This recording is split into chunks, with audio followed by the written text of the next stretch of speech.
So, as a pastor, one of the things that really disgusts me is how the church has sold itself over to politicians. Because, I mean, with that kind of selling out, politicians have every right to disrespect us.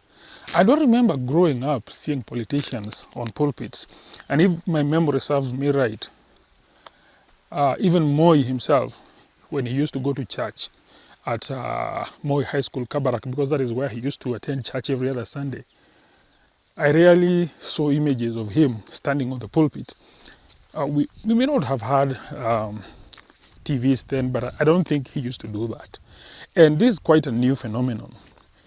And it has really tainted the image of the church. And I don't know why reverends and bishops and pastors don't have a problem with it.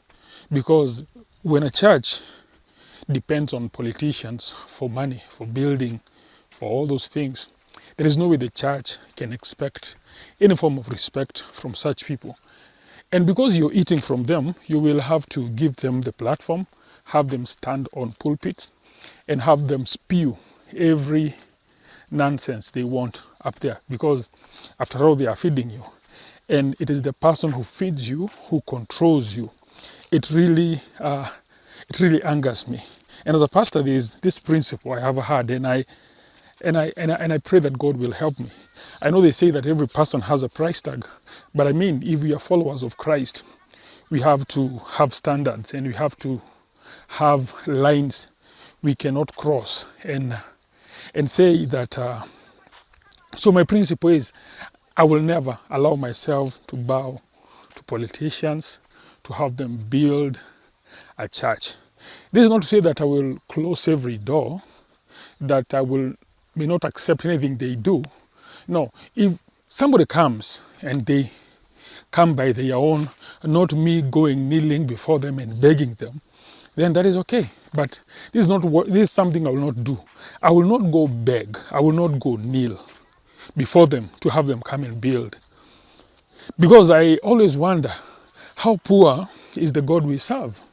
How poor is this God who cannot build his own church? That the only way possible for him to build a church is by relying on dirty money, blood money, because this is what it is. Because if we are building churches from the proceeds of corruption, how then can we stand and speak against corruption while we are benefiting from the same? I mean, and it's so sad, and I pray that the Church of God awakes to this fact, and the Church of God takes back or claims its position as an authority. And I think nothing will happen to us if we choose not to have politicians support each and everything we do. I think God will still stand with us. We will still build churches like they used to be built. And some respect will come. I may be alone in this, but I just pray that there are so many more of us feeling the same thing.